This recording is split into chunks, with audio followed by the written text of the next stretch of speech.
Неге дегенде бизге ал көп пайыз төлөсө биз акчабызды салабыз жана өзгө окшогон билими жоктор чакырып келип аларды салдырабыз. Мышыктарга саат кинопродакшн деген бир проект болгон. Көзү жанып келсин деп албетте элге көп суммада акча төлөйт.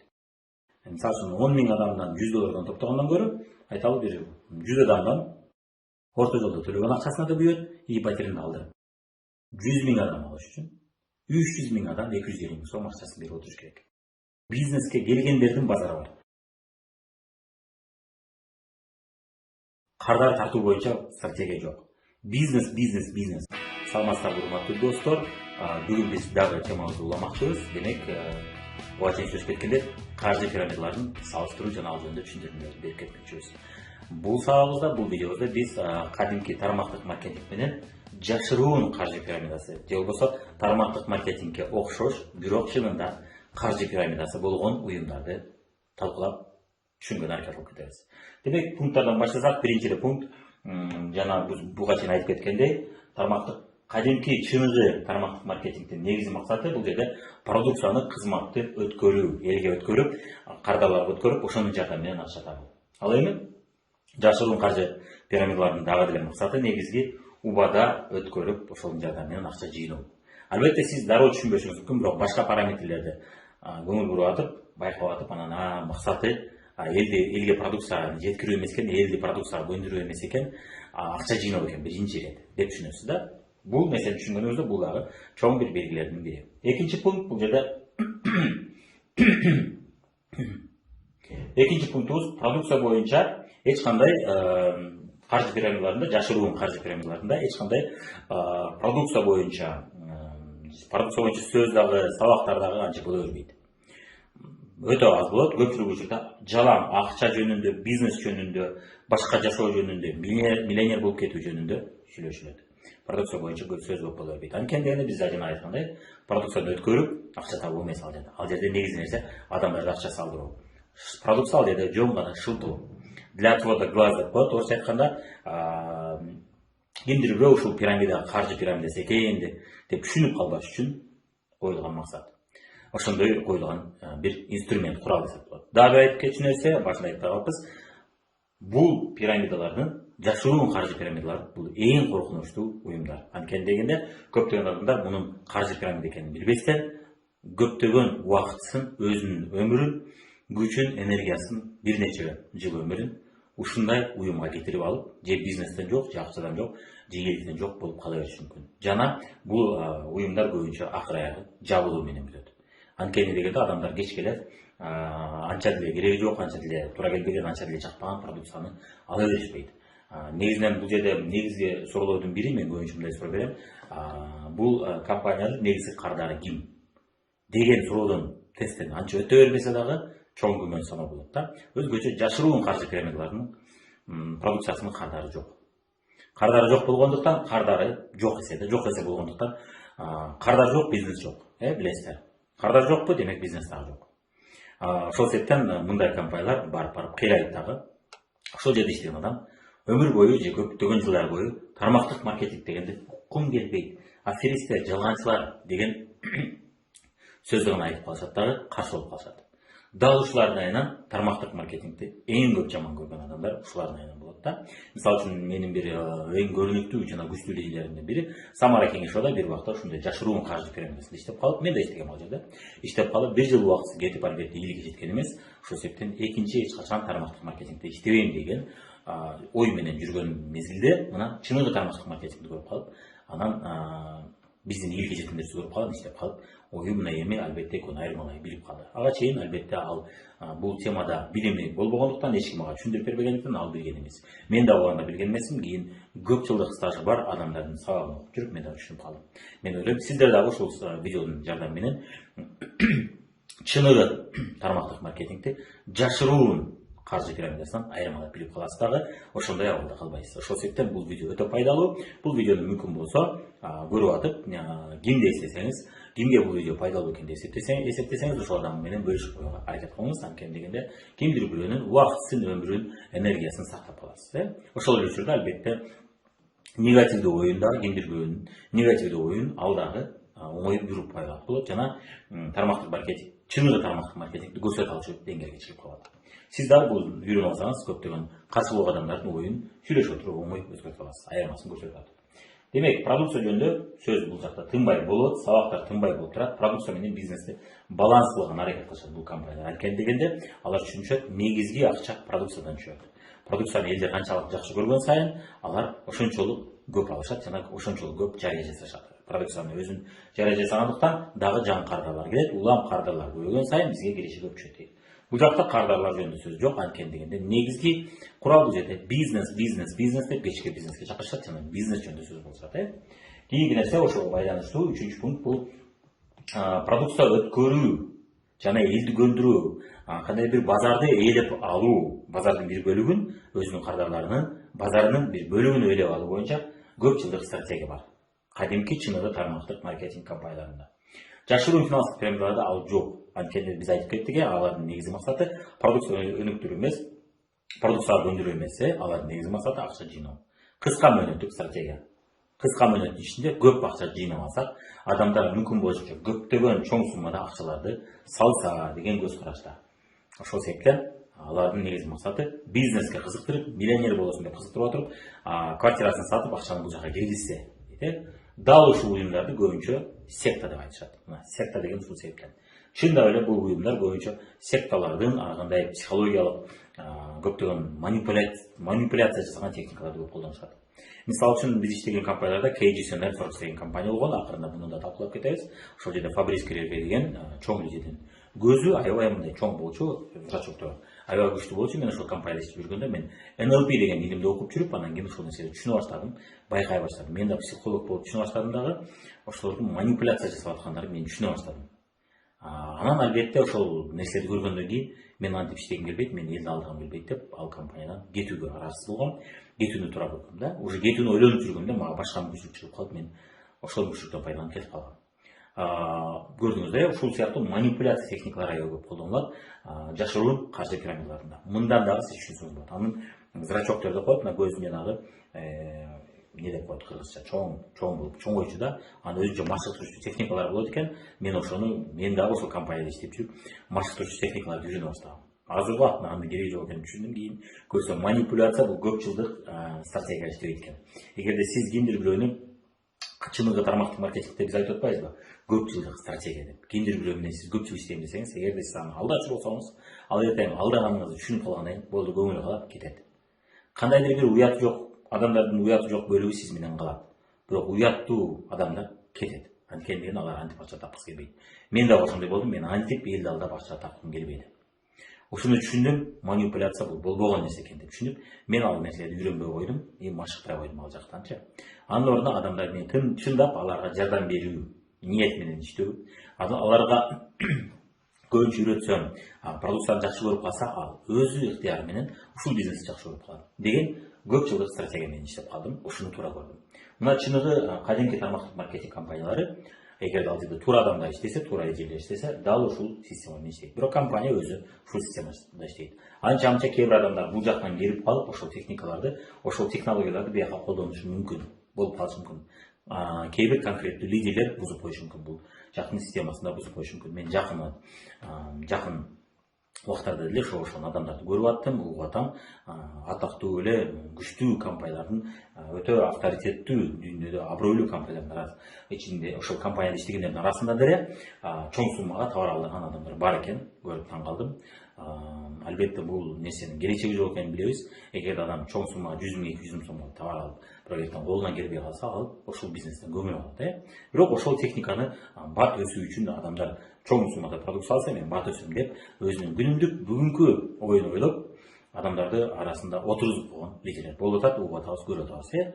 Бул конкреттүү бир компания деп айтуудан абалсызмын, бирок көп эле компанияларда арасында болуп калат. Алар ушул технологияларды колдонушат. Ал жерде компанияда өзүндө андайга тыюу салынат. Сен ушунча миңден чоң суммага алганга акың жок деп. Эгерде ошондой чоң суммада алса, андай покупка квалификация деп коет, же болбосо искусственный закуп. Башкача айтканда, жасалма жол менен директор болуп алуу, жасалма жол менен кандайдыр бир натыйжага жеттим деп мактануу, Бул жолго компаниялар, чыныгы тармактык маркетинг компаниялары жол бербейт. Анткени дегенде бул эртеңки күндө негатив алып келет, бул эртеңки күндө адамдардын банкрот болуусуна алып келет жана адамдардын жалган жол менен иштөөсүнө алып келет. Натыйжасында ал компания дегенде элдин баары койчай дегенге алып келет. Кой чалып компанияга алып отургузуп кой деп тигини муну деген сөз бар. Ошол негатив элдин ою жаман болбосун деп компанияга төбөс кылат. Бул жакта кол чабышат. Бул жакта ошол көз жумуп коюшат. Макул болушат, бул жакшы деп ойлошот. Анткени дегенде бул компаниялардын негизги максаты бак тез убакыттын ичинде көп акча жыйнап адамдарды дагы көп алып келип, алардын дагы көп акчасын жыйнап алуу. Демек көп жылдык стратегия бар, бул жакта жок кандай. Товарды элдерди ошол продукцияга көндүрүү стратегиясы жок. Аны биз кантип билебиз? Мисалы үчүн кадимки чыныгы тармактык маркетинг компаниялары кардарды өзүнө тартуу үчүн ар кандай акцияларды жарыялайт, ар кандай белектерди берип турат, ар кандай сонун арзандатууларды берет, ар кандай клиенттер менен жолугушуу күндөрүн дни клиента деп коет, клиенттер менен жолугушуу күндөрүнө түшөт. Продукция боюнча күчтүү адистерди сабак өткөнү чакырышат. Ошондой эле ушул продукцияны жакшыртуунун үстүнө иштеп турушат, лабораторияларды ачышат, ар кандай ошол темада күчтүү илимпоздор менен иштешет. Мисалы үчүн азыр биз иштеп аткан компания жакын арада именно арыктоого жардам берүүчү жана организмди тазалоого, жакшыртууга, жашарууга жардам берүүчү продукцияны иштеп чыгышты. Wellness'те ошол иштеп чыгууда Американын эң бир күчтүү адистери менен иштеп чыгышты. Ошол нерселерди сиз белгилерден түшүнөсүз. Продукцияны жакшыртып атышат. Эмнеге дегенде базардын, кардарлардын көңүлүн алып, ошолорду сүйдүрүү максатында, ошолорго чындап жардам берип атып, ошолордун проблемасын чечип берип атып, бизди продукцияны сүйүп калсын, биздин продукцияны жакшы көрүп калсын деп ошонун үстүнө иштешет. Бул жакта сиз аны көрбөйсүз. Анткени дегенде продукцияны өткөрүү максаты жок. Ушундый узун нерселерден сиз түшүнөсүз. Кийинки дагы момент зайткет жана көпчүлүк учурда мындай компанияларда алардын өзүнүн чыгарган продукциясы жок. Көбүнчө алар башка бирөөнүн продукциясын алып, башка заводдон алып сатышат. Бул компаниялар көбүнчө чыныгы маркетинг компаниялар. Башында ушундай башташы мүмкүн. Башында көпчүлүк тармактык маркетинг компаниялары өзү продукция чыгарбай, башка компания продукциясын сатып башташы мүмкүн. Бирок акыр аягы алар өзү чыгарганга аракет кылышат. Эмнеге дегенде, алардын биз айтып кеттик, көп жылдык стратегиясы бар. Көптөгөн кардарларды өзүбүзгө каратып, ошол базарды ээлеп, ошол алармандарды, кардарларды сүйдүрүп отуруп, аларды дайым алып турчу деңгээлге алып келеди. Алар өздөрү эле албаса, эртең башка бирөөлөргө дагы өз ыктыяры менен жакшы көрүп, сүйүп айтып берсин. Ошондой биз жылдар бою, көптөгөн жылдар бою, 100 жылдар бою, 50 жылдар бою дүркүрөп, өнүгүп өсүп, компаниябыз туруктуу жана күчтүү болот деген стратегия менен иштейт. Бул жакта стратегия жок, ошол себептен продукцияны өндүрүп отурбайт. Көрдүңүз, ушул дагы белгилердин бири. Сөзсүз эле түрдө өзү өнүктүрбөсө, өзү өндүрбөсө, анда бул каржы пирамидасы экен, же жашыруун каржы пирамидасы экен деген туура эмес. Бул белгилердин бири, ушулар менен кошо, башка көптөгөн белгилер менен кошо, бул дагы бар болсо, бул дагы сизге күмөн туудуруш керек деген нерсени айтып атам. Төртүнчү пункт, бул жерде дароо чоң суммада продукция алдыруу максаты жок бул жакта. Бул жакта дароо чоң суммада элге алдырууга максаты бар. Мүмкүн болушунча 50 миңге, 30 миң, 40 миңге, 100 миң сомго, 200 миң сомго продукция алдырууга аракет кылышат. Ошонун үстүнөн иштешет. Ошон үчүн чоң өтө чоң сүйлөгөн, өтө чоң убада берген жолугушууларды көп уюштурушат. Көрдүңүз, силер миллионер болосуңар деп өтө чоң сүйлөшөт. Жана биз каржы пирамидаларында буга чейинки сабактарыбызда видеолорубузда көрүп кеттиңиз ошойт. Именно рекламага элдин көзүнө өтө бай көрсөтүүгө компаниясын көп акча чачаттабыз. Чыныгы тармактык маркетинг компаниялары рекламага өтө көп акча чачпайт. Алар андан көрүп ошол акчаны продукцияны жакшыртууга иштешет. Кардарды колдонуп көрсүн деп арзандатууларды берет. Өмүрү колдонуп көргөн адам ошол арзандатуу мезгилинде колдонуп калсын деп ушундай акцияларды иштеп чыгат. Көрдүңүз, бирөөсүн алсаң экинчисин белек ал деп ошол продукцияга көндүргөн аракет кылат. Көрдүңүз, кызыктырганды көндүргөн аракет кылат. Жана бул жерде көбүнчө окшош продукциялар болот. Бул жерде окшош продукцияларды чоң суммада алдырган аракет кылат. Мисалы үчүн буга чейин кофе боюнча Argana Gold деген Американын компаниясы болгон, ал жабылып калды, ал жашыруун финансылык пирамида болчу. Ал кофе өтө кымбат болчу биринчиден, экинчиден ошол кофеден бир 100-50 алып коюш керек болчу. Анан элдердин үйүндө, шкафында ошол кофе жайнап жатты. Акыр аягы Argana Gold жок болуп кетти. Эмнеге дегенде ал компаниянын негизги максаты кардарларды көндүрүп, ушу кардарлар жакшы көрүп кайра ичсин кофебизди. Ушул кофе номер 1 чемпион болсун базарда, конкуренцияны утуп алсын деген стратегия ал жерде болгон эмес да.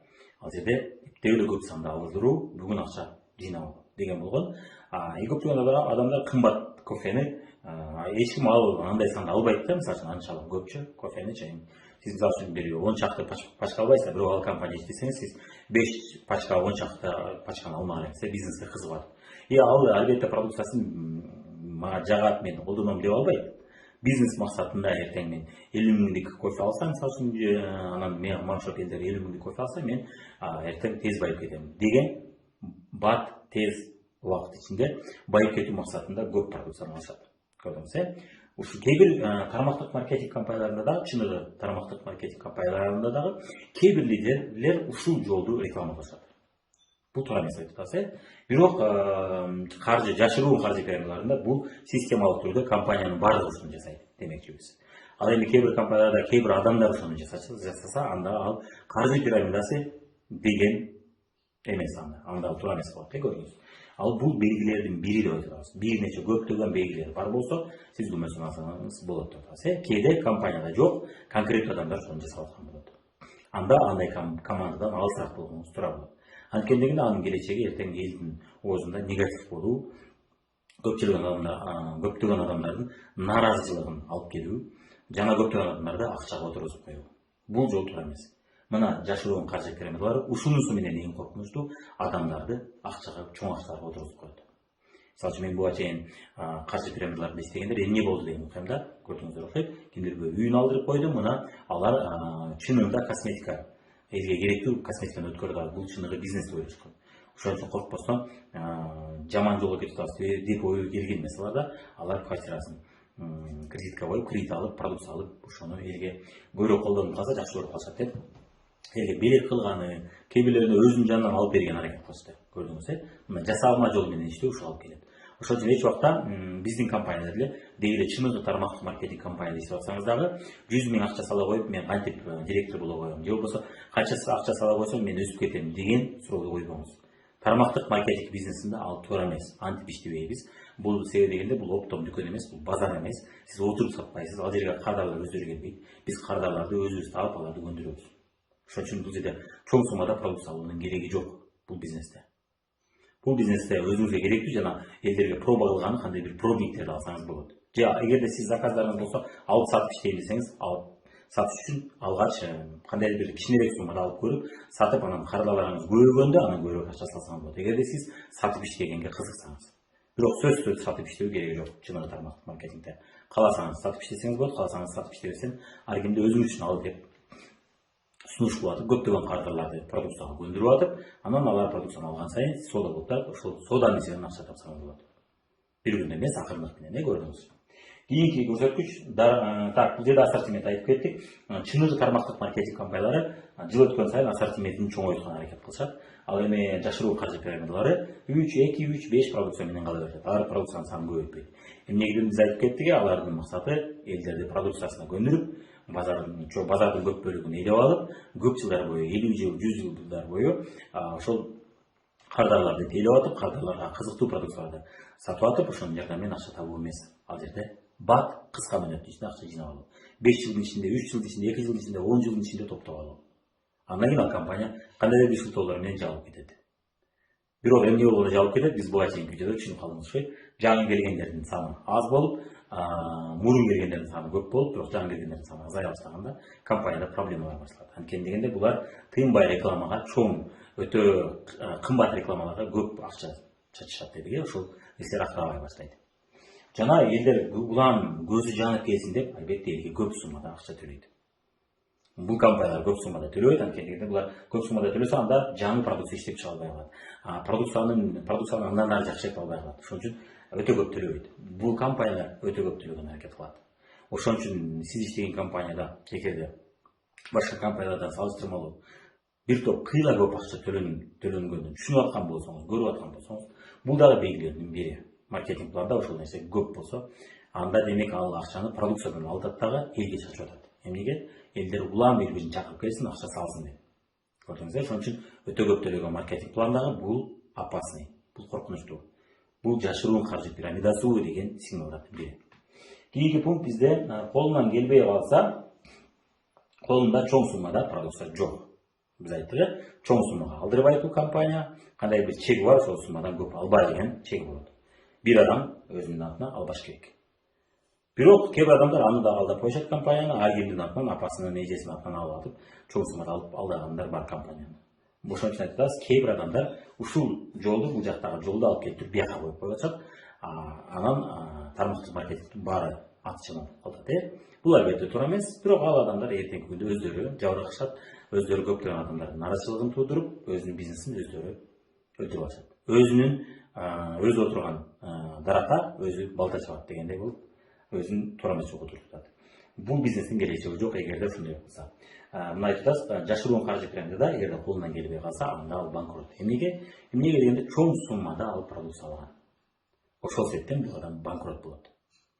Көпчүлүк учурда мен 100 миңге, 200 миңге, 300 миңге банкрот болдум деген окуяларды сиз жашыруун каржы пирамидалардан окусуз. Же болбосо ошол ыкмалар менен иштеген чыныгы тармактык маркетинг компанияларында кээ бир адамдардын командасынан угасыз. Ошол командасында иштегендерден угасыз. Мен иштеген компанияда мен ошол адамдарды көргөм, жок дебейм. Ошол туура эмес жолдо иштегендерди көргөм. Бирок алар кийин жасабай калышты, кийин ушунча окшойт. Ошол адамдар мага арызданып келишкен. Мени 200 миңге, 100 миңге товар алдырып койду. Эмне кылам? Сен кимге каттадың? Ошого барасың, ошодон сурайсың. Мен мурун сурасам, мен айтат элем, жок алба дейт элем. Уже сен алып алдың, мен эмне кылмадым? Мен сен ордон сатмак белем деп түшүндүрүп айттым. Бул андай бизнес эмес. Бул акча сала турган бизнес эмес. Акча сала турган бизнес ал базарга барсаң, акча саласың. Дүкөн ачсаң, бул акча саласың. Бирок базарда деле, дүкөндө деле ошол акчанын чыгабы, чыкпайбы эч ким кепилдик бере албайт. Болуп кетиши мүмкүн, болбошу мүмкүн. Бул жакта көбүрөөк учурда болбой калат. Эмнеге дегенде, бир адам отуруп алып сата турган бизнес эмес бул. Бир адам дүкөн ачып алып сата турган бизнес эмес бул. Бул акча салбастан нолдон акырындык менен, бирок дүкөндөн да көп акча тапканга мүмкүнчүлүк. Ошо дүкөнгө киргизген акчаны киргизбей туруп, чоң акча табуу мүмкүнчүлүгү. Эмнеге дегенде, сиз бир шаарда иштебейсиз, бир мамлекетте иштебейсиз, интернет аркылуу өзүңүз бир кичинекей шаарчада туруп алып деле дүйнө жүзү менен иштесеңиз болот. Биз ошону жасап, бизде канчалаган аялдар, канчалаган үй кожокерлери үйдө декретте кичинекей чакан баласы менен, эмизип аткан баласы менен студенттер 1000 сомдук продукция өзүн алып көрүп баштап 100 миң, 200 миң, 300 миң, 500 миң табаткандар бар. Көрдүңүз, ошон үчүн бул жерде андай бизнес эмес. Бирок 500 миң киргизген эмес, 100 миң киргизген эмес. Өзүнө керектүү продукцияны башка жактан албай, ушул интернет дүкөндөн алып, ошону бизнес кылышкан. Бул жакта андай вариант укпайсыз. 50 миң, 20 миң, 30 миң, 40 миң, 100 миң киргизгенде турасыз. Чукуп келсеңиз. Андай нерсе кийинки пунктубузду көрөлү. Кийинки пунктубуз баалары чыныгы тармактык маркетинг компанияларда баалары базарга ылайык. Чет өлкөнүн компания болсо, чет өлкөдөгү базарга ылайык. Мисалы үчүн Американын күчтүү, Европанын өтө күчтүү компаниялары бар. Алардын баалары Европанын же Американын, азыркы учурда Түштүк Кореядан компания келди, татактуу компаниялардын бири. Алардын баалары Түштүк Кореянын же болбосо ошо Түштүк Кореяга окшогон, Япония сыяктуу, Сингапурга окшогон бай өлкөлөрдүн базарына ылайык. Алардын айлыгы орточо 2000-3000 доллар болсо, ошо 2000-3000 доллардык айлыкка ылайык, базарга ылайык баасы. Же болбосо СНГ мамлекеттеринен чыккан, мисалы үчүн биз иштешкен компания Россиядан чыккандыктан баалары СНГ мамлекеттеринин элинин айлыгына ылайык чыгарылган. Бул чыныгы тармактык маркетингдин белгиси. Ал эми жашыруун каржы пирамидалары болсо, бааларын себепсиз кымбат коюшат. Ошол сиз жашап аткан мамлекетте ачылышы мүмкүн. Мисалы үчүн жакын арада Кыргызстанда бир ачылган компаниялардын бири баасын ошол чет өлкөдөн, Европадан келген компаниялардын баасындай кылып ошойтуп кымбат кылып коюп койду. Натыйжасында эмне болду? Жабылып жок болду ал компания. Мына себепсиз кымбат коет. Эмнеге дегенде, дагы эле айтып кетебиз, бул компаниялардын максаты элдерди продукцияга көндүрүп, ошол продукцияны элге жактыра турган деңгээлге жеткирип, аларды кайра ала турган кылып көндүрүп, ошонун жардамы менен акча табуу эмес, продукция ал жерде шылтоо, акча жыйнап алуу. Көрдүңүз, ошол себептен бул жерде себепсиз кымбат, анан өзүнүн сапатына туура келбейт. Ал компаниянын сапаты дал ошондой болчу, өтө кымбат болчу, бирок сапаты ошого жараша эмес болчу. Мына ушул учурда сиз ушу жашыруун каржы пирамидасынын дагы бир белгиси десеңиз болот. Анан бул жерде көбүнчө уникалдуу продукциялар болот. Уникалдуу деген эч ким түшүнбөгөн, көпчүлүк адамга түшүнүксүз, буну кантип колдоном деген сыяктуу кандай бир жаңыча, башкача жол менен колдончу продукциялар чыгат. Мисалы үчүн бир убакта биз иштеген компанияда валюта деген продукция бар болчу, анан могул жак боюнча, анан кийин жыныстык орган боюнча. Бул өтө уникалдуу продукция. Анан көбүнчө ошол уникалдуу продукцияны панацея кылып салышат. Панацея дегенimiz ушуну ушул жака бул жака сүртүп койсоң бардык ордон айыгасың дечү. Чынында ал интим гель болчу. Интим гель дегенimiz бул жыныстык органга пайдасы бар. Өзүңүздөр кимдир бирөө үй бүлөлүү болсоңуздар билесиздер, пайдалуу продукция болгон. Аны панацея кылып бардык ооруларга дары кылып салышкан. Мына ушу уникалдуу, эң мыкты, дүйнөдө эң сонун продукция, мындай продукция эч кимде жок деген легендаларды уксаңыз, бул жашыруун каржы пирамидасынын белгилеринин бири. Уникалдуу, мындайча айтканда, мышыктарга саат деген сыяктуу продукция бар. Уникалдуу продукция дегенде көп сөз көп айтылса, bir belgi болсун бул сизге. Уникалдуу продукциянын чынында кардары жок болуп калышы мүмкүн. Мисалы үчүн айталы, сиз айталы мышыктар үчүн саат чыгардыңыз. Бул продукциянын канча кардары болот? Албетте кардары болбойт, аны. Мышыгына саат алып бергендер билбейм. Миллиондон бирөө же экөө болсо, же бешөө болсо, жок да андай кардар. Демек, ал уникалдуу продукция эч кимге кереги жок чынында. Ал жөн гана шылтоо, жөн гана адамдарды кызыктыруу үчүн, ой, бизде продукция эч кимде жок деп мактаныш үчүн чыгарылган продукция. Мисалы кээ бир компаниялар бар, швейцардык саатты коюшат. Чынында ал швейцардык саат эмес, уникалдуу продукция эч бир компанияда жок, бизде гана Швейцариянын сааты деп мактанып айтышы мүмкүн. Чынында ал продукцияны эч ким албашы мүмкүн. Албетте Швейцариянын саатын тапкан кызыккандар көп. Бирок аналарынан өтө көп эмес да. Аны билишет. Билип туруп ошол продукцияны коюшат, ал болгону шылтоо. Чынында ал Швейцариянын сааты эмес болушу мүмкүн, ошого окшотуп жасашы мүмкүн. Эмнеге Швейцариянын саатын элдин баары ала бербейт, ошон үчүн алар түшүнө бербейт. Ошого расчет болгон, түшүнө бербеген үчүн ишенип ала беришет. Оңой алат, мисалы үчүн айталы, $50 саатты сизге $500 же $1000 сатат. Анан сиз швейцардык саат таап жүрөм деп алданып жүрөсүз, бирок зато $50 500 дегенсе $450 пайда. Көрдүңүзбү? Ушул сыяктуу себепсиз өтө кымбат коюлган продукцияларды көрөсүз. Анан уникалдуу элде жок деген нерсени көп угасыз. Уникалдуу продукциянын көбүнчө кардары жок. Мисалы үчүн өтө атактуу, күчтүү дүйнөдөгү чемпион компаниялардын көбүнүн уникалдуу продукциясы жок. Уникалдуу продукция болсо да саналуу. Көпчүлүк продукциясы эл ансыз деле буга чейин деле колдонуп жүргөн продукциялар. Бирок ошол колдонуп жүргөн продукцияны уникалдуу кандай бир өзгөрүшү менен жасашы мүмкүн. Мисалы үчүн экологиялык тазалуулугу менен ал супермаркеттерде, кадимки супермаркеттерде жок, бирок бул жерде экологиялык таза.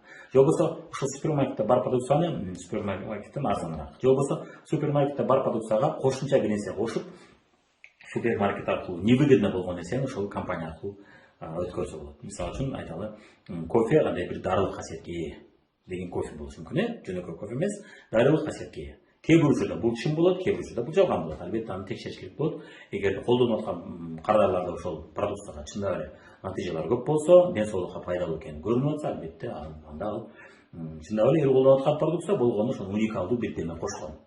Бирок толугу менен 100% уникалдуу продукция болсо, анда жашыруун каржы пирамидасы деген белги бул. Көрдүңүзбү? Кийинки пункт бизде продукциянын максаты кардарлардын проблемасын чечүү жана кардарларга жардам берүү. Ошол кардарлардын проблемасын чечип атып, ошонун жардамы менен акча табуу. Ал эми бул жакта продукциянын максаты акча алып келүү. Проблемасын чечүү эмес, акча алып келүү.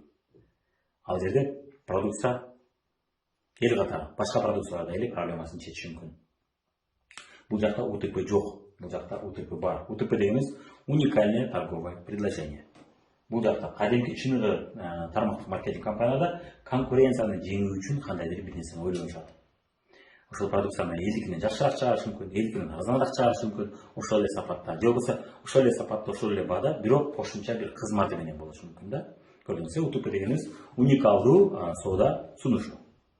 Элдер мындай кылып сунуш кылат, биз мындай кылып сунуш кылабыз. Же арзаныраак сунуш кылабыз, же болбосо кошумча бирдемесини сунуш кылабыз ошол эле баага, же болбосо элдер көбүнчө арзан продукцияны алышат, а биз алардан жогорку сапаттагы көпчүлүк адам таппайт экен, кымбат продукцияны баардык жерде сата бербейт. Себеби көпчүлүк дүкөндөр аны сата албашы мүмкүн, кыйрап калышы мүмкүн, кардар аз болгондуктан. А биз кардар аз болсо дагы биз аларды бизде аренда деген чыгаша жок, биз интернеттен болгон үчүн биз ошондой сата алабыз деп уникалдуу кандайдыр конкуренцияны жеңүү үчүн бир кандай бир стратегия бар. Бул жакта жок андай стратегия. Бул жакта негизги стратегия эмне? Элге легенда жомоктурду айтып отуруп, акча жыйнап алуу. Аны сиз кантип билесиз? Албетте компанияларды изилдеп, карап жүрүп, байкап жүрүп түшүнүп каласыз. Ал эми эгерде сиз эми эле тармактык маркетинг компаниясына келип аткан болсоңуз, албетте сизге чакырган эле компанияларга бара бербеңиз. Албетте менин ушул тармактык маркетинг компанияларын тандоо деген плейлистим бар. Сол жерден көрүп чыксаңыз дагы көрүп түшүнүп каласыз. Жөн гана чакырган компанияга бара бербестен изилдешти үйрөнүп алыңыз. Ушул сыяктуу сабактарды көрүп. Кийинки бизде пункт утулгандар жок деп атабыз. Анткени дегенде бул жерде чоң суммага элдерде продукция алдырбайт. Жана алдырган учурда бул продукция базарга ылайык баасы. Же сиз жашап аткан шаарга ылайык, же болбосо чет өлкөнүн базарына ылайык. Албетте чет өлкөдөн келген компаниялардын көбүнчө продукцияларынын баасы чет өлкөдөгү базарга ылайык болуп калгандыктан бизге келгенде ал люкс болуп эсептелинет. Бирок ал мамлекеттерде ал люкс эмес. Мисалы үчүн Америкадан, Европадан келген компаниялардын биз билген көп атактуу компаниялардын көбүнүн продукциялары ал жерде орто жашаган адамдар алчу продукция. Ал люкс эмес. Бизде аны люкс дешет, бирок анын чынында сапаты мисалы үчүн ошол эле чет өлкөдөн келбеген, мисалы үчүн Россия же Кыргызстандан же Казакстандан чыккан компаниялардын продукцияларынын сапаты менен бирдей болуп калышы мүмкүн. Мындай учурду мен көп эле көрөм. Бирок экөөнүн баасы эки башка. Ошондой учурларда дагы албетте сиз күмөн санап калышыңыз мүмкүн, бирок ал каржы пирамидасы деген белги эмес. Ал ошол чыккан мамлекет үчүн, ошол мамлекетте бул туура баа. Бизге келгенде ал өзгөрткөн жок баасын. Кээ бир компаниялар өзгөртөт. Мисалы үчүн Oriflame компаниясы азаматтар, алар Avon компаниясы биздин базарга ылайык кылып арзандатышат. Болгон алар долларда болгондуктан доллар кымбаттап кеткенде айла жок анын продукциясы да кымбаттап кетип атат. Avon'дыкы кымбаттай атат, Oriflame'дыкы кымбаттап кетип атат. Бул учурда албетте сиз компания тандаганда жакшы ойлонуп коюш керек болот. Ар 5-10 жылда доллар кымбаттап көтөрүлүп турат, билсеңиз керек. Демек продукциянын баасы да кымбаттап кетет. Ар 5-10 жылда сиздин кадрларыңыздын бир бөлүгү албай баштайт. Чөнтөгүнө туура келбей, кыйналып ала албай, ошо башка арзан варианттарды издей баштайт. Көрдүңүз, ошол тобокелдер бар. Бул албетте бул башка тема, компаниянын туура тандоо башка тема. Бул жерде биз муну эмне максатта козгодук? Демек, товар кымбат болсо эле анда каржы пирамидасы экен деген туура эмес. Өтө сонун күчтүү сонун компаниялар бар, чет өлкөдөн келген, алар каржы пирамида эмес. Алар чынында тармактык маркетинг компаниялары. Болгону чет өлкө үчүн базары ылайык. Биз үчүн кымбат болуп калат. Ошол себептен утулгандар бул жерде жок деп атабыз. Идеалдуу түрдө, идеалдык учурда утулгандар жок. Бирок кымбат продукция болсо утулгандай сезилиши мүмкүн адамга, бирок ал компаниянын продукциясын өзүнө аларман. Ошол кымбатта алганы макул болгондор бар. Себеби дегенде бул люкс, бизде жок продукция деген көз караш менен алышы мүмкүн. Бирок продукциясы биздин базарга ылайык болсо, албетте анда тем более эч кандай утулуу жок. Болгону кээде конкреттүү адамдар бузат ошол нерсени. Жана биз айткандай 50 миңге, 20 миңге, 100 миңге товар ал деп кызыктырып атып отургузуп коюшу мүмкүн. Колунан келбей калса отуруп калышы мүмкүн. Бул учурда колунан келгендер деле, келбегендер деле акыр аягы бир күн келип жабылып кетет. Себеби биз айттык, анын продукциясынын аларманы жок, кардары жок, көп жылдык стратегия жок. Ал жерде биздин алармандар ушулар, биздин кардарлар ушуларга иштейли, ушулардын көңүлүн алалы, ушулардын проблемасын чечели, ушуларды көбүрөөк тарталы өзүбүзгө дебейт. Кардар тартуу боюнча стратегия жок. Бизнес курууга келгендерди тартуу боюнча стратегия бар. Бирок кардарларды көбөйтүү, кардарларды тартуу боюнча стратегия жок. Чынында тармактык маркетинг компанияларында экөөнүн тең тартууга аракет бар. Иштегендер да көбүрөөк тартканга аракет кылат, экөөнүн ортосунда баланс бар. Жана продукция колдонгондор да тартууга аракет кылат. Экөөнүн ортосунда баланс бар. Эгерде баланс жок болсо, анда ал жашыруун каржы пирамидасы экендигинин дагы бир белгиси. Бул жакта көбүнчө баланс жок. Бизнес. Эптеп эле бизнес курганы келгендерди көбүрөөк келип алсак деген стратегия. Ошол себептен башындагылар деле акырындагылар деле утулат, бирок акырындагылар биринчи ирет утулат. Анан башындагылар компания жабылып кыйлай баштаганда баары утулат. Көрдүңүз, бирок чыныгы тармактык маркетинг компаниялары жабылбай банкрот болбойт деп айтпайм. Бизнесте банкрот болуу деген дайым тобокели бар. Өзгөчө 10 жылга чейин иштеген компаниялардын дээрлик 90% чыныгы тармактык маркетинг болсо дагы жабылып кетүүдө, жабылып кетип турат. Ошон үчүн жаңы компаниялар менен иштөөдө өтө мамиле кылыңыз, кылдаттык менен. Жаңы компанияда иштесеңиз, бул дайым 90% учурда жабылып калышы мүмкүн деген тобокелди эске алышыңыз керек. Ал тармактык маркетинг компаниясы болсо дагы жабылып калышы мүмкүн. Ал эми жашыруун каржы пирамидалары, алар сөзсүз жабылат. Алар 10 жылдан ашык барбайт. Өтө сейрек учурда, биз буга чейин видеобузда айтып кеттик, өтө сейрек учурда гана жабылбай калат. Кийинки пунктубуз лидерлердин тарыхый репутациясы. Буга чейин бул жерде иштеген лидерлер кайсы жакта иштешкен? Ага чейин кайсы жакта иштешкен? Эгер изилдеп көрсөңүз, ал жердеги негизги көпчүлүк иштеп аткан лидерлердин көпчүлүгү жашыруун каржы пирамидаларында. Бир компаниядан экинчи проекттен үчүнчү проектке секирип жүргөн болот. Ар жыл сайын, ар 2 жыл сайын алар проектлерди алмаштырат. Буга чейинки видеобузда айтып кеттик. Эмнеге алмаштырат, аны түшүндүрдүк. Эмнеге дегенде адамдарга улам убада берүү, же болбосо улам бизнеске чакыра берүү көпкө чейин уланбайт. Көпкө чейин созулбайт. Адамдар улам алдана бербейт. Улам жаңы адамдарды жаңы бир нерсемен алдауга кагана болот. Ошол эле нерсени айтып алдоо кыйын. Эмнеге бул жерде алдоо деп атабыз, мына караңыз. Элдин баары бизнеске чакырдык адамдарды. Баары бизнеске келди, бирок алардан жок. Эмне болот? Албетте акырында алар утулат. Себеби алардан жок, алар таппады. Алар бизнеске келгендерди таппады, алардан да жок. Акырында алар утулду. Бул эмнеге окшош? Мисалы үчүн, кандай бир базар ачтык, бирок базарга эч ким кардар болуп келбей атат. Баарыбыз ушул жака отуруп, соодагерлер болуп отуруп, товарларды сатып келип жайып койдук. Бирок кардар жок. Эмне болот? Базарды ачкан киши дагы, базарды ачкан киши балким утулбайттыр, бирок базарга соодагер болуп чыккандардын баары утулат. Көпчүлүгү, дээрлик көпчүлүгү утулат. Көрдүңүз, өзгөчө 1 жыл 2 жыл отурса, 1 жыл 2 жыл бою артка кетип калат. Эмнеге? Кардар жок. Ошон үчүн кардар жок, компаниянын бизнеси жок, келечеги жок. Ошон үчүн бул жакта кардар жок деп атат, ошон үчүн акыр аягы баары бир бул компаниялар кыйрайт. Кандай гана бизнес болбосун, кардарда. Биз сатпайбыз, канча айтпасын, канча биз сатпайбыз айтпасын, өзгөчө басадагы дагы бир белгилердин бири биз сатпайбыз деген. Сатса болот. Бул компаниялар сатсаң да болот, сатпай кетсең болот деп. Бул жакта жок, биз сатпайбыз, биздин компанияда сатуу жок дейт. Сатуу жок деген бул эмне деген? Кардар жок деген түшүндүрөт. Кардар жок болсо эмне болот? Бизнестин келечеги жок. Ал кыйрайт.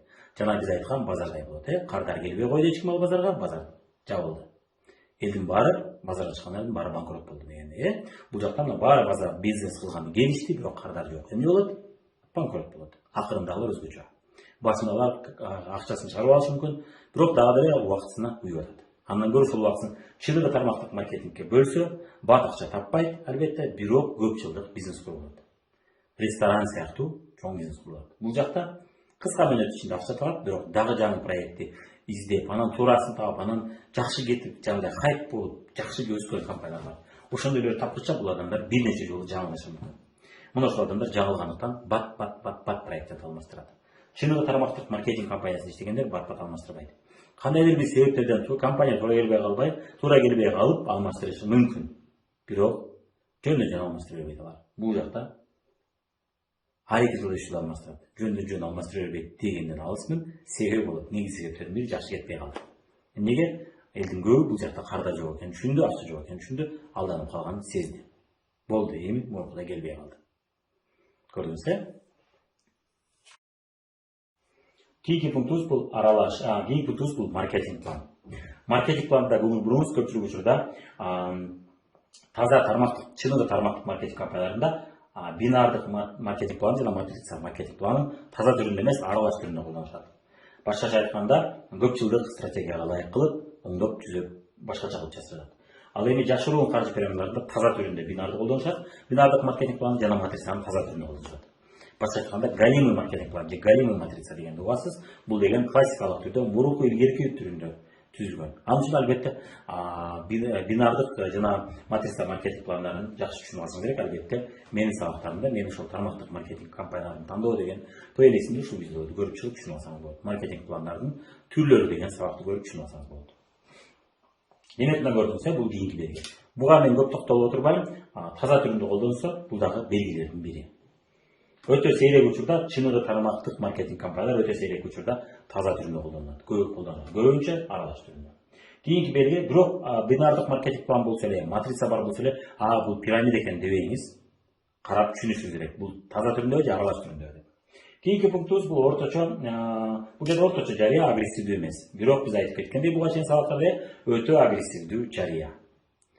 Шоу бизнестин жылдыздарын, ырчыларды, чоң мемдеги күчтүү адамдарга акча төлөп ошолорду сахнага алып чыгуу, сахнада көптөгөн жерлерде акча чачуу, кандайдыр өтө бат натыйжага жеткирүү үчүн көп төлөмдөрдү берүү, адамдарды чоң суммага товар алуу, мисалы үчүн $5 товар алып башта, $100, $200 товар алып башта деген компаниялардын ошол белгилердин бири бул ошол маркетинг план.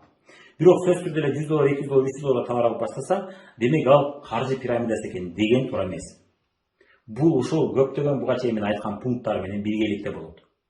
Өзү жалгыз болсо анда тармактык маркетинг компаниясы болушу да мүмкүн. Чыныгы тармактык маркетинг компаниялар арасында албетте $200, $300 товар алып баштаган компаниялар бар. Жок дебейм. Бирок могул жерде сөзсүз көпчүлүк учурда бар. Жашыруун тармактык маркетинг компанияларында чоң суммага товар алдыруу бар. Жана ошол чоң сумманын эсебинен кимдир айтышы мүмкүн, ой мен ал жакта бир айда эле 100 миңге чыгып кеттим, 2 айда эле 100 миң айлыкка чыгып кеттим деши мүмкүн. Ошол мезгилде сиз эмненин эсебинен чыгып кетти карап көрүңүз. Эгерде ал бизнеске кошулуу үчүн чоң суммада товар алыш керек болсо, анда эмненин эсебинен чыгып кетти? Элдин баары чоң суммага товар алат, ошон үчүн чоң суммада акча өчүп атат. Эми суроо, канчалык көп мезгил, канчалык көп убакыт ичип адамдар ушундай чоң суммага товар алганы макул болушат? Өмүрүндө бир жолу. Ушул компанияга келгенде. Эртең башка компанияга келгенде дагы алышы мүмкүн, бирок бул компанияда өмүрүндө бир жолу, же бир жылда бир жолу, же 2-3 жылда бир жолу. Башка убакта чоң суммада албайт. Ай сайын эле ар 2-3 ай сайын, ар жарым жыл сайын 100 миңге товар ала бербейт да. Демек эмне болду? Ал адамдардын содасынан бир жолу түшөт. Кийинки айда дагы ошол эле акча 100 миң табыш үчүн ал эмне кылыш керек? Улам дагы жаңы адамдар келип 100 миң сомго көтөрүп кетиш керек. Демек бул кыска мөөнөттө гана иштейт. Чоң, бат, тез чоң түшкөн акчалар, чоң суммада түшкөн акчалар, алар көпкө чейин барбайт. Кандайдыр бир убакыт өткөндөн кийин ошончо сумма келбей калат. Келбей калгандан кийин бул нерсе элдерге көрүнө баштайт. Сезиле баштайт. Мурункудай акча түшпөй баштайт. Анан кээ бир элдер башка компанияга чуркап жөнөйт. Эмнеге? Алар ойлойт, бул жакта башында болбой калдым, мен башында болушум керек. Башында болгон үчүн болбой атат бул жерде. Бул жерде чоң суммада болот кеп. Бул жакта иштеген компаниялардын көпчүлүгү көп жылдык стратегияда отурса, алар 100 миңге 5 айда чыгышы мүмкүн. Бирок жакынкы 5 жыл 10 жыл 100 миңден жогору табышы мүмкүн. Көпчүлүк учурда туура иштесе. Бул жакта туура иштесе дагы ошол нерсе токтойт барып. Эмнеге? Эмнеге дегенде, жана биз айтып кеттик, продукциясы элдерге анча керек эмес. Элдерге анча керек эмес, ал келген адамдар продукция үчүн келген жок. Жана алар элдерге продукциясын алдырганда, алар продукциясы үчүн алган жок. Алар эмне максатта алды? Бизнес максатта алды. Бизнес максатта алган продукция анча колдонулбайт. Кайра колдонулбайт. Жана бизнеске келген адамдардын саны көп болбойт да. Элдин баары эле бизнеске келе бербейт, туурабы? Көпчүлүк адамдар эмне кылгысы келет? Алар жөн гана өзүнүн ишин иштегенче өзү үчүн продукция алгысы келет. Жакшы продукция. Ошол. Анан баары тең бизнеске келе бербейт. Демек бизнеске келген адамдардын саны дайым чектелүү болот. Ошол чегине жеткенде, ошол компанияда өзүнүн бир күйөрмандары бар да, жакшы көргөндөр бар. Түшүнгөндөр, ошону жактыргандар, ошону түшүнгөндөр, ошону бир көрүп эле бул меники экен дегендер бар. Ошол өзүнүн базары бар да. Анда алардын кардары жок, бирок бизнеске келгендердин базары бар. Ошол базарды ээлегенден кийин бүттү. Мурункудай чоң сумма түшпөй баштайт. Уже көптөгөн адамдар дальше кардар менен иштешти билбейт. Дальше кардарга бул продукция кереги жок. Эмне болот? Кыйрай баштайт, мурунку соода жок. Анан лидерлер кете баштайт, анан компания жабыла баштайт. Мына ушул себептен жашыруун каржы пирамидалар сөзсүз түрдө кыйрайт. Акыл аягы кыйрап жабылуу менен бүтөт. Ошон үчүн кээ бир компаниялар кыйрап калды десе, көңүл буруңуз. Же чыныгы тармактык маркетинг компаниясы өзүнүн жетекчилеринин катасынан кыйрады, же болбосо мына жана биз көптөгөн айткан белгилеринен кыйрады. Эң негизги белгиси бул ал компаниянын продукциясынын кардары жок. Жана кардар табуу үчүн, кардарды көбөйтүү үчүн, кардар арттыруу үчүн түзүлгөн эмес бул компания. Ошон үчүн кыйрайт ал сөзсүз түрдө. Эми биз бул жакта мисал болуш үчүн бир нече компанияларды мисал кылып окуяларын айтып берейин. Аргана Gold бир убакта кофени өтө кымбат баада саткан, адашпасам $200 же $600 кофе алыш керек болчу. Бир кофеси эле адашпасам бир $40 $50 болчу. $20 беле бир отуруп бир кофе үчүн $20. Албетте бул Америка үчүн нормалдуу баа болушу мүмкүн, мен билбейм, Америкада канча доллар экенин билбейм. Бирок менимче Америкада деле $20 кофе ичпеш керек. Эми жанда люкс өтө кымбат кофейняга барып ичпесе, байлардын кофейнясы. А так мындай өзүнүн интернеттен заказ кылып, ушу кофени үйдө ичейин деген адам $20 ичпесе керек. Менимче. Ичпегендиктен бул компания кыйрап жок болду. Албетте бул компания бир эле кофени 10 пачка, 20 пачка ал деп бизнес максатында ал деп сунуш кылган. Жөнөкөй кардарлар алган эмес. Ошол себептен ал кыйрады. Talkfusion деген компания бир убакта бизде ушундай видео сообщение биз жөнөтөбүз, ал убакта WhatsApp кат эле, Skype билишет эле, бирок Skype аз билишет эле. Skype'ты билгендер көп эле, колдонушат эле. Skype бар эле. Анан бизге ошондой айтканда $200 турса эле программасы, же $300 турат эле, $600 катталат эле бизнес кылыш үчүн. Анан ошол программасын элге жарыялап бизнес кылабыз дейт эле. Анан мунун кардарлары ким деп сураса, мен чоң жетекчисине жолукканда, мунун кардарлары бизнесмендер өздөрүнүн кардарларына видео сообщение жөнөтөт деген. Бул биз жана айткандай, мышыгына саат ал деген нерсе да. Көрдүңүз, мындай түшүнүксүз кызыктай продукциялар да. Түшүндүм, видео сообщение кереги жок. Skype бар болсо, мен Skype'дын сапаты анча эмес дейт. А мун сапаты сонун эмес, сонун дейт. дейт. Не болду? Видео сообщение бардыгыбызда бар. Ал убакта жок эле. Ошол мезгилде колдонуп, элдин баарын колдонуп, көптөгөн адамдар акча жыйнап алды. Токюжүм барбы азыр? Жок. Токюжүмдү көрбөйсүз эч жерде. Анткени анын негизги максаты эмне? Кандай бир убактылуу бир хайптын негизинде акча жыйнап алуу болгон.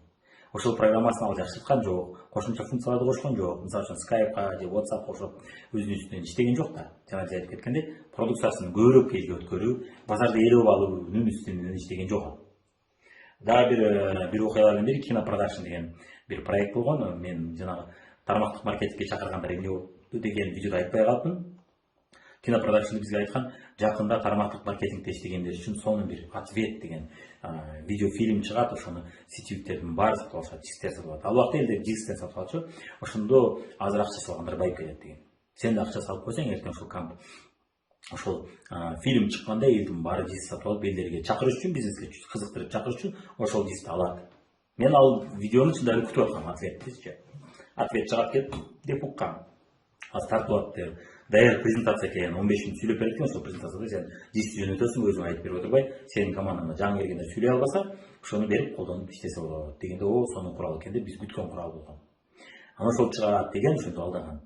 Анан чынында мен көп белгилеринен буга чейин каржы пирамидаларын окуп жүрүп түшүнүп калгам. Мен каржы пирамидасы экенин түшүндүм.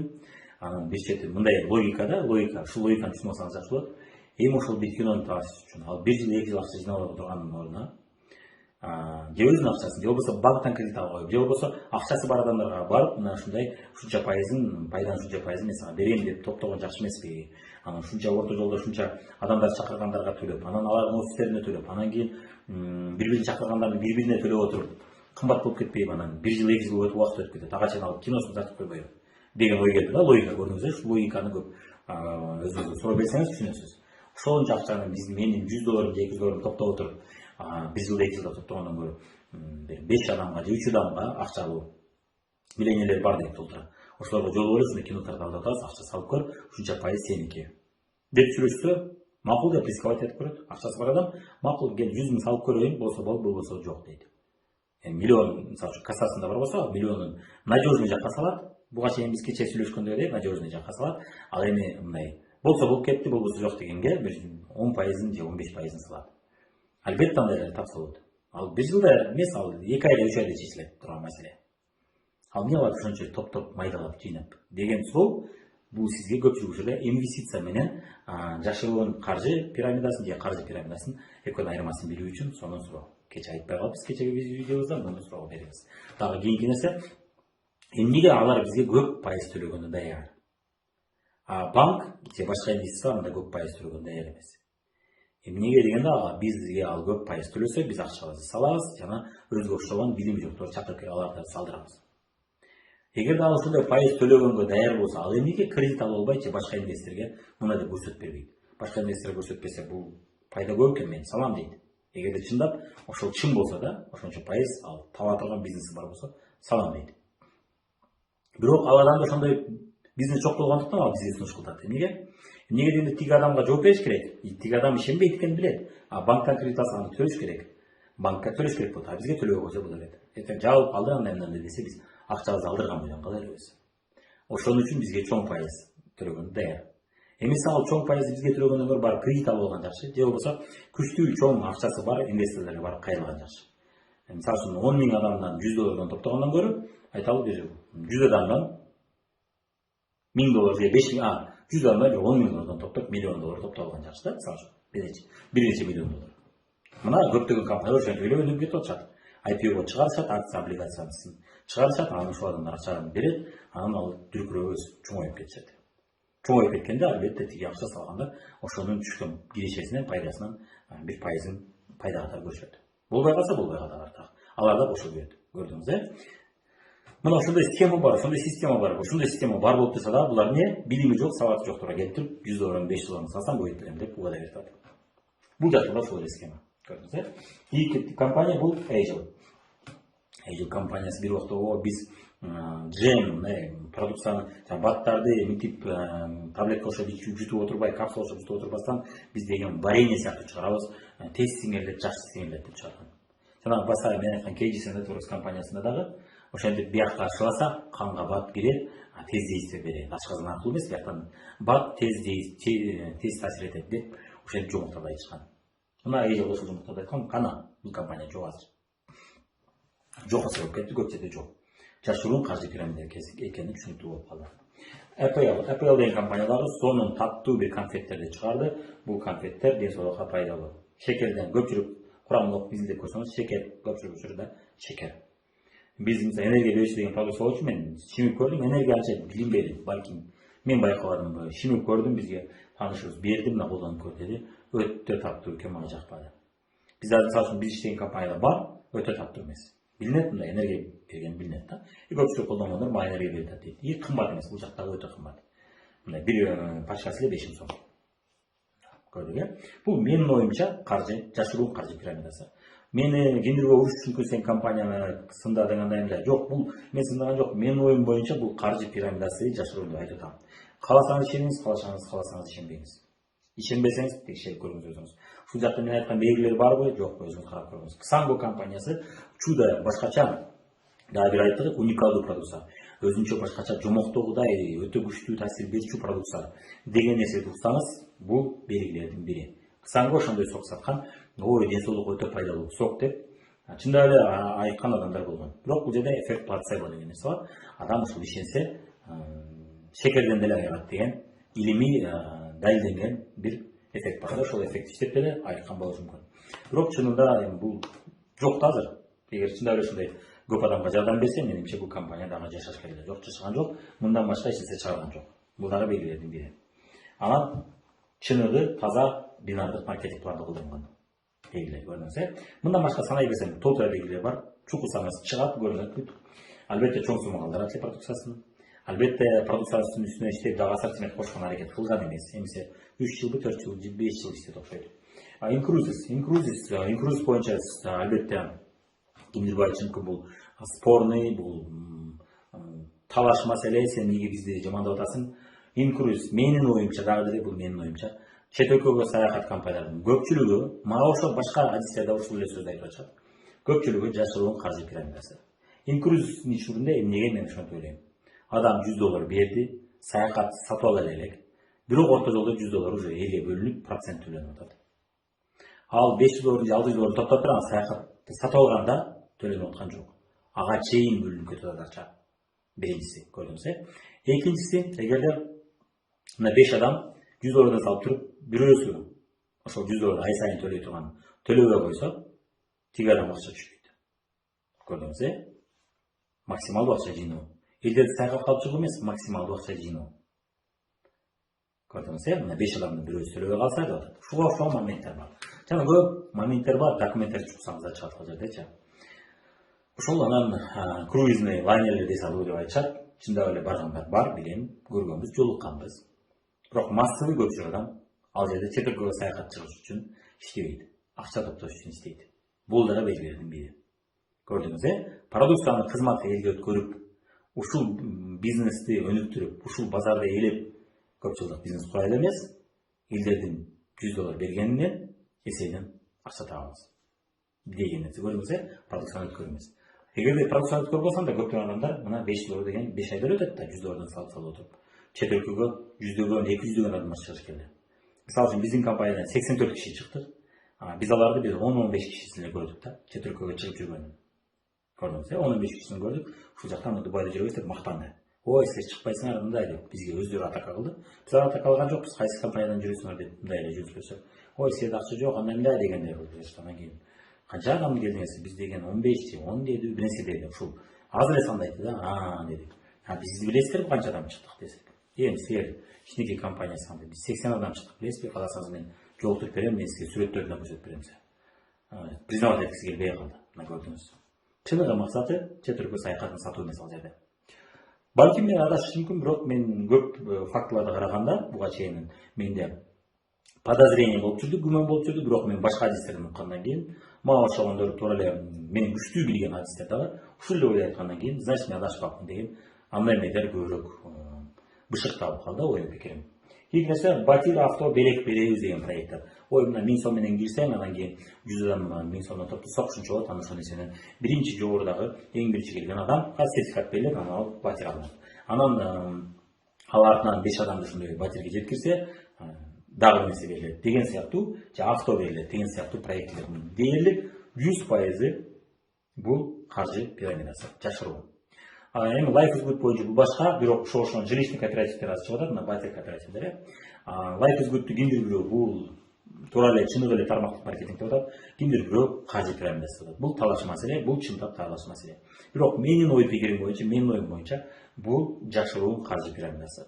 Кудай буюрса убакыт болсо бул боюнча дагы мен далилдерди келтирип берем. Мен көптөгөн фактыларды көрдүм, өзүм презентациясын көрүп, жазылган бирөөнүн оозунан уккан жокмун, жазылган кагазынан окуп отуруп, мен көптөгөн белгилерин көрүп аттым каржы пирамидасын. Биринчиси бул Гермес фонддун счетунан күмө санадым, акча салган жеринен. Экинчи документация жагынан. Үчүнчүдөн сен алган квартираң, батириң сенин атыңа жазылбайт, ал кооперативде турат.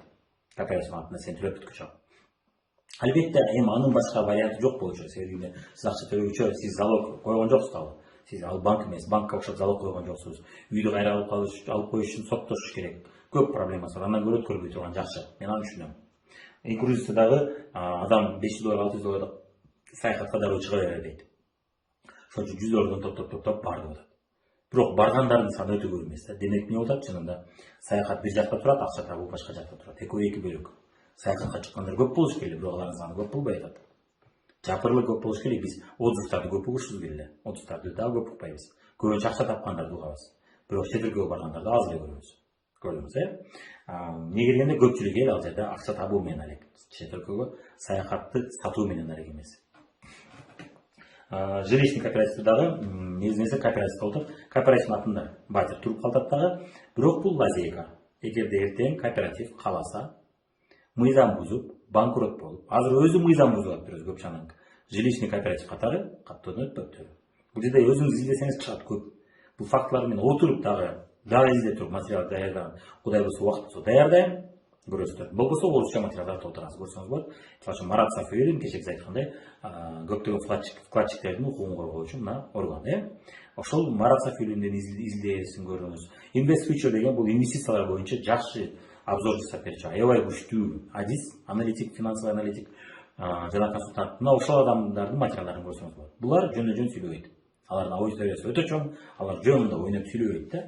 Жөн ойноп айтпайт. Алар мындай караганда өзүнүн тармагын, инвестиция тармагын жакшы билген адамдар. Ошол инвестиция тарабынан алар деле көрсөтүп берет. 20-25% жылына төлөп берет экен.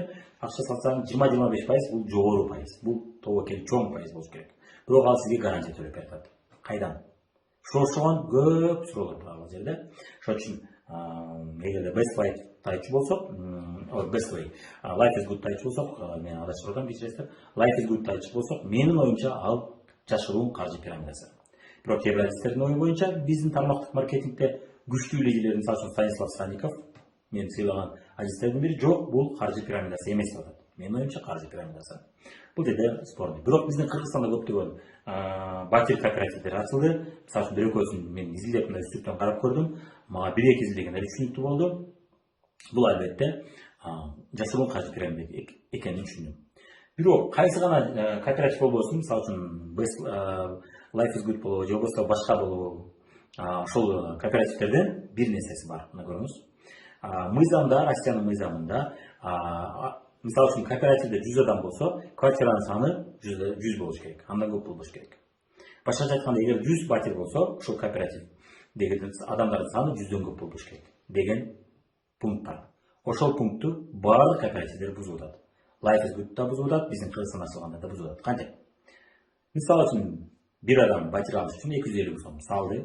4 адам 250 сом көтөрүп келди. 250-ди 3-гө бөлсөк, бул деген 750 миң. 750 миңге биздин 250 миң койсок, миллион. Мына миллион сомдук биз батир беребиз да.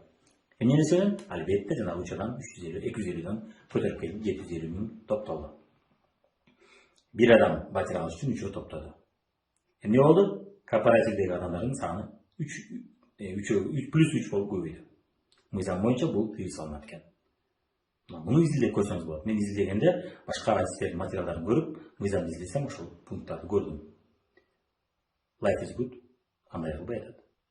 Makul otur mizanды мындай эле четке алып туралы. Кийинки принципти көрөлүк.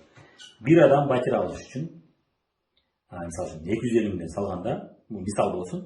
Мисалы үчүн бир кооперативдердин бири ушундай мисалы ушундай үй берип атышат. Миллион сомду берегенде жер үй алсаң болот деп берип атышат. Bir adam үй алыш үчүн 250 миң сом салды, 3 адам плюс 250 миң сом салды. Ошондой bir adam батире алыш үчүн 3 адам 250 миң сом берди, кур калды. Азырчы үй ала элек. Убада калды колуна. Келечекте бир убакта бизге окшогондор да 3 адам салганда мен алам деген очередке турушту. Эми 10 адам батире алыш үчүн канча адам 250 миң сом акчасын берип убада алыш керек колуна. Кур калыш керек. Кокус кооперативге адамдар келбей калса алар кур калат. Муну дагы Марат Сафиевдин айтылат. Азыр мен түшүндүрүп берем. Демек 10го көбөйтсөк, o 3'te 10'a koysak 30 adam 250 ming so'mdan berish kerak. Ko'rdingizmi? Endi 100 adam bateri olish uchun 300 adam baterini berish kerak. 10 ming adam baterini olish uchun 30 ming adam 250 ming so'mdan berib, uvada olib o'tirish kerak. Endi 100 ming adam olish uchun 300 ming adam 250 ming so'm ақшасын berib o'tirish kerak. Muncha ko'p elni qaydan oladi?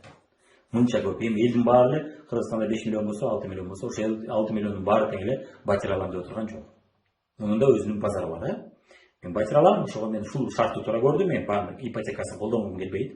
Men to'ptagan ақшам yo'q, shuning uchun men 250 ming so'm salib, boshqaga saldirib alam degan жолду туура көргөндөрдүн өзүнүн чектери саны бар. Элдин баары ал жол менен алгысы келбейт да. Мисалы мен андай жол менен батери аламым келбейт. Мен андан көрө инвестицияга салып, акция облигация салып, ошол жерде айландырып, анан түшкөн акчаны акция облигация өскөндө сатып туруп алгым келет. Мисалы үчүн ушул вариантты мен туура көрөм. Жана сиздерге да ошол вариантты кеңеш берем. Анын үчүн албетте окуш керек. Жөн эле акча салып коюп адам издеме эмес. Анын илими бар өзүнүн. Ал эми бул учурда ошол базардын бир чеги бар, Ошол чегине келгенде эмне болот? Чегине келгенде жанагы мен айткан 10 миң алыш үчүн 30 миң адам 250 миң сом бериш керек. Деген эсе иштебей баштайт. İşlemeye başlagанда эмне болот? Адамдар очередте 1 жыл, 2 жыл, 3 жыл, 4 жыл, 5 жыл күтүп отурушат. Акчасын берген бойдон. Ошол нерсе азайганда эмне болот? Бул система иштебей баштайт. Аксай баштайт. Албетте Life is Good бул СНГ мамлекеттеринде 200 миллион базар бул өтө чоң деген жоопту угушубуз мүмкүн. Ооба. Өтө чоң болгон үчүн Кыргызстандыкына караганда бул компания көбүрөөк созулат. Ал эми Кыргызстанда ачылган компания бат токтоп калышы мүмкүн. Батыраак токтоп калат, тезирээк токтоп калат. Жанагы мен айткан 30 миңди кайдан табабыз деген проблема келет. Элдин баары эле ушул жол менен алайын деп турган жок. Элдин баары эле мен батир алам деп турган жок. Кимдир мен батир албайм, мен андан көрүп мен 100 миң долларга зданияга мен 100 миң долларым бар, мен бирөөгө зависимый болгум келбейт. Мен өзүм эле алам, силердин кооперативиң мага кереги жок дегендер бар. Алар албайт. Көрдүңүз, ошон үчүн ушул чекке келгенде, өзүнүн базарынын бир чегине келгенде проблема башталат.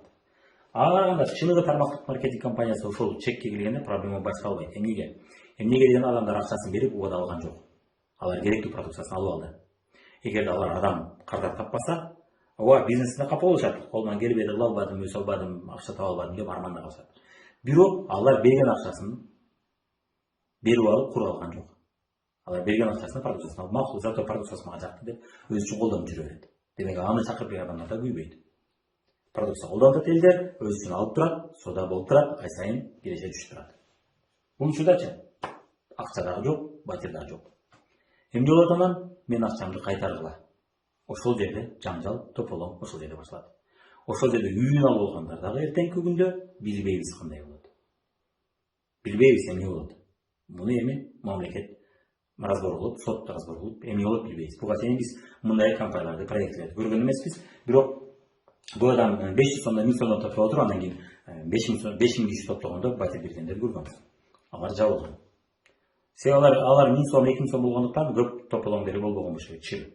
Бирок 100 миң, 200 миң, 70 миң, 2000 доллар салган жерде чыр тополоң сөзсүз болот. Себеби чоң сумма. Көз жумуп койдогон сумма эмес. Көрдүңүз, Ошол үчүн мунун аягы чыр болот. Life is Good'тун аягы да чыр менен тополоң менен бүтөт. Ушундай. Бирок бул канча жылда болот билбейбиз. Life is Good чоң базарда иштеп атат, ошон үчүн 5 жылда болушу мүмкүн, 10 жылда болушу мүмкүн, 7-8 жылда болушу мүмкүн. Биз иштеген KGC Networks'та мен 6 ай иштедим, жарым жыл. Бул компания 8 жыл иштеп чабылды. Балким Life is Good ушундай болуптур. Ошо кимдир алат. Бирок алып алган батир эмне болот билбейбиз. Балким Life is Good ошону алдын ала пландаштырып 8 жылга жеткирбей, эртерээк элдин акчасын жыйнап качып кетиптир. качып кетсе, кооперативдин атындагы үй тиги адамдардын аты өтпөй калат. Орто жолдо төлөгөн акчасына да күйөт, ипотеканы алдырып коет. Эмнеге алдырып коюшу мүмкүн? Эгерде Life is Good корпорациясы кайсыдыр бир кредит организацияга карыз болуп калчу болсо, кайсы бир кредит алып алса, ал ишкана, анда ошонун карызын ошол кооператив ким алган болсо, ошо кооперативдин атына үйлөр аркылуу төлөнөт. Себеби кооперативдин атында эмне бар болсо, ошонун аты менен төлөнөт. Кооператив банкка карызын төлөш керек, а сот кооперативде кандай үй бар болсо, ошонун баарын аркылуу төлөп берет. Тиги акчасын төлөгөн бойдон калып кетет, үй жок. Үй да жок, акчаны төлөгөн акчасы да жок болуп кетиши мүмкүн. Ушундай лазейка бар, ушундай коркунучтуу моменттер бар. Ал нерсе болбошу да мүмкүн, болушу да мүмкүн. Биз Life is Good ачкан киши башында кандай план бар билбейбиз. Бирок ошондой коркунуч бар. Бул деген сөзсүз болот деген түшүндүрбөйт. Болуп калса дагы мүмкүн деген түшүндүрөт. Болуп калса өлдү. Иштин баары өлдү. Болбосо жакшы канчалык адамдар үйүн алдырып койбойт. Бирок жанагы мен айткан чыркы план баары бир күн болбосо бир күн келет. Эмнеге дегенде, бир адам батыра алыш үчүн канчалык адамдар акчасын салып очередте туруш керек. Ушунун айынан бул проекттин келечеги жок. Көрдүңүз, Германияда чукулсак, ал жерде акча сала турган проект. Ал жакта да көп проект, көп лазейкалар, көп проблемалар бар. Ошондой достор, мына суроолоруңуздар болсо, кандай проекттер болсо жазыңыз, мен билсем, оюмду айткан аракет кылам. Билбесем, айла жок, ушул принциптерге таянып, өзүңүз изилдеп, өзүңүз бир тыйнак чыгарасыз. Бирок менин оюмча, бул сабак бизге пайдасы тийди, сиз көптөгөн принциптерди түшүнүп алдыңыз. Эми сиз көңүл буруп, мурун жөн гана карачу болсоңуз, мурун жөн гана маркетинг планын көрчү болсоңуз, мурун жөн гана алардын айтып берген окчу болсоңуз, эми сиз критикалык түрдө уга баштайсыз. Критикалык түрдө. Мен айткан принциптерди эстеп. Бул принциптерди жакшы өздөштүрүп алыш үчүн менин сизге сунушум, муну кайталап bir жума болобу, 2 жума болобу, 10 күндөн кийин кайра кайталап бир көрүп коюңуз. Мүмкүн болсо муну жөн гана көрбөстөн эртеңки күндө жазыңыз конспект кылып. Кайра көрсөңүз бул жака сиңип калат, анан сиз ушундай маалыматтарды укканыңызда сиз жөн гана укпастан критикалык түрдө бастагы ошол белгилерди даана көрө баштайсыз. Мен ушундай болуп калдым. Эмнеге дегенде көп жылдык практика, көп жылдык байкоо. Байкоо жүргүзө жүрсөңүз, сиз дагы бизге окшогон жакшы анализ кыла билчү деңгээлдеги адис болуп каласыз. Анда эмесе сиз бул видеону пайдалуу деп эсептесеңиз, сизге жаккан болсо лайктарды басабыз, каналга катталабыз, комментарийге ой пикириңизди же болбосо рахматтарыңызды, ыраазычылыктарыңызды билдирип жазыңыздар. Анткени биздин максатыбыз бул видеону мүмкүн болушунча көп элдерге жеткирүү.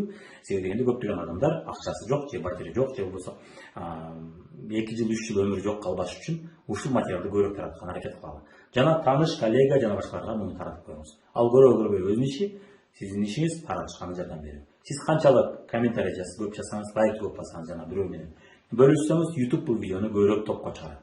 Топко чыгаргандан албетте көптөгөн адамдар бул видеону көрүшөт дагы. Чыныгы тармактык маркетинг эмне, жашыруун пирамида эмне экенин билип калышат дагы. Жашыруун пирамидадан алыс болот. Жана аларды алдоо кыйын болуп калат. Бул биздин жалпы элдин чөнтөгүнө кошкон салымыбыз, элдин чөнтөгүн сактап калганы кошкон салымыбыз болсун. Ошон үчүн лайкты аябаңыз, комментарийди аябаңыз, жана поделиться аябаңыз. Сиздер менен Мирлан Батырханов болду. Дагы жолугушканча аман болуңуздар.